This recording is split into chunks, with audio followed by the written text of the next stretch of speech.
કૃષ્ણ, જય માતાજી। આજે આપણે સંકટહર ચોથ વિશે જાણશું। જય ગણેશાય નમઃ। આ વ્રત શ્રાવણ વદ ચોથના દિવસે લેવામાં આવે છે।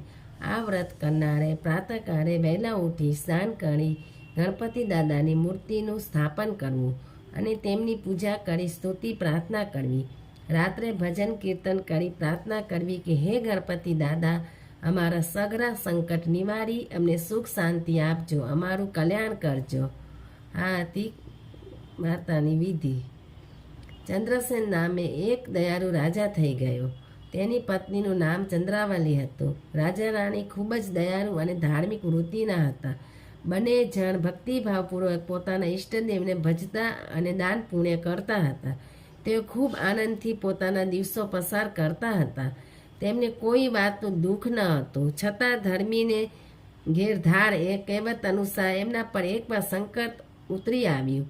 પડોશી રાજા સાથે ચંદ્રસેનને ખૂબ જ સારો સંબંધ હતો, છતાં પણ પોતાના રાજ્યનો વિસ્તાર વધારવાની લાલચે તે ચંદ્રસેનના રાજ્ય પર ચઢી આવ્યો અને જોતજોતામાં તેનું રાજ્ય તેણે પરાવી લીધું। રાજા ચંદ્રસેન અને રાણી ચંદ્રાવલી આ અચાનક હુમલાથી ખૂબ ગભરાઈ ગયા અને પોતાનો જીવ બચાવવા મહેલના છુપા ભોયણાના રસ્તેથી જંગલમાં જતા રહ્યા। જ્યાં નસીબના પાસા અવરા પડે ત્યાં રાજમહેલમાં વસનારા રાજા રાણીને પણ જંગલમાં ઝૂંપડી બાંધીને રહેવું પડે। આ બધા નસીબના ખેલ છે, ઘડીકમાં રાય તો ઘડીકમાં રંખ। રાજા રાણી ખૂબ સંતુષ્ટ અને દયાળુ હતા। આવી વિકટ પરિસ્થિતિમાં પણ તેમણે આતિથ્ય સત્કાર અને ધાર્મિક વૃત્તિ ત્યજ્યા નહોતા। તેઓ જંગલમાં ઝૂંપડી બાંધીને સુખેથી રહેવા લાગ્યા। એકવાર એમના આંગણે માર્કંડ મુનિ પધાર્યા। રાજા રાણીએ ભાવભીનો આવકાર આપ્યો અને તેમને વંદન કરી ફરાહાર કરાવ્યો। ત્યાર પછી પોતાની ઓળખાણ આપી, પોતાના પર આવી પડેલા દુઃખના નિવારણ વિશે તેમને પૂછ્યું। તેના જવાબમાં મુનિએ કહ્યું, રાજન, તમે શ્રાવણ વદ ચોથના દિવસે સંકટહર વ્રત કરો તો જરૂર તમને ફાયદો થશે અને તમારું છીનવાઈ ગયેલું રાજ્ય પાછું મળશે। રાજા ચંદ્રસેને વિનમ્ર ભાવે મુનિને કહ્યું, મુનિરાજ, અમે ભક્તિભાવપૂર્વક એ વ્રત કરીશું, પણ અમને કૃપા કરીને એની વિધિ જણાવો। મુનિએ કહ્યું, શ્રાવણ માસમાં કૃષ્ણ પક્ષની ચોથના દિવસે આ વ્રત લેવું। પ્રાતકાળે વહેલા ઉઠી સ્નાન કરી ગણપતિ દાદાની મૂર્તિની સ્થાપના કરી, લાલ કરેણના ફૂલો વડે તેમની પૂજા કરવી।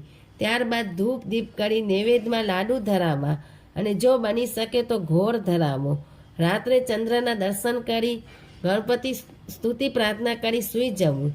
આ રીતે દર મહિને વદ ચોથના દિવસે આ વ્રત કરવામાં આવે તો કદાપી કોઈ પણ પ્રકારનું સંકટ કે દુઃખ આવતું નથી અને જો આવે તો કાયમ માટે તે દૂર થઈ જાય છે। ચંદ્રસેન રાજાએ અને ચંદ્રાવલી રાણીએ દર મહિનાની વદ ચોથના દિવસે સંકટહર વ્રત કરવા માંડ્યું।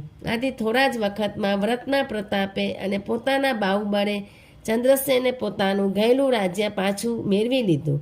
ત્યારબાદ રાજા રાણીએ ખૂબ ધામધૂમથી એ વ્રતને ઉજવ્યું અને ઘણા વર્ષો સુધી સુખેથી ખાધું પીધું ને રાજ કર્યું।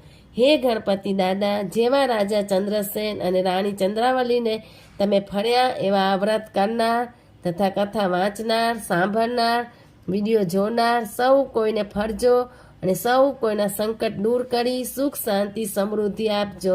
જય ગણપતિ દાદા કી જય। હર હર મહાદેવ।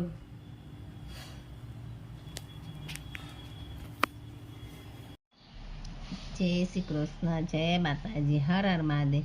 તમને એવી જ કથા વાર્તાઓ ધાર્મિક કંઈ પણ સાંભળવું હોય તો મારી ચેનલને લાઈક કરો, શેર કરો, સબસ્ક્રાઈબ કરો અને આગળ નવી નવી કંઈ કથાઓ કે સાંભળવી હોય તો કમેન્ટ કરો।